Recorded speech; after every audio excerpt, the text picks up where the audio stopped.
তো গাইস, এই জ্যোতিষীটা উড়ে এসে জুড়ে বসেছে। তো হাত থেকে কেউ বলতে পারে? তাও বলছে বলবে। হাত দেখছে, কি বলছে? কোনটা ভাগ্য রাখা কোনটা?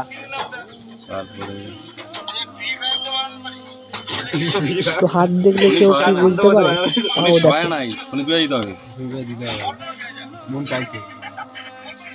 মানে আমাদের এখানে সাধু বাবা সবারই হাত দেখে বলে দেয়।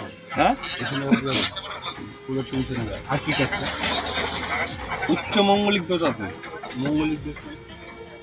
তো ভাবছে কি বলছে না কি বলছে, ঠিক আছে কি বলবো। সম্পর্কে বাধা সৃষ্টি, মেলামেশা সৃষ্টি, এগুলি তো বাধা।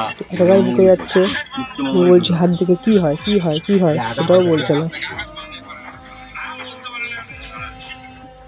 প্রতি মঙ্গলবার, ঠিক আছে, মিলছে না কিনা, হবে হবে, এই বলছে এই বলছে এই বলছে এই বলছে সেই বলছে। তো ভিডিওটা তো করতে যাচ্ছি, লাইক করবে তো।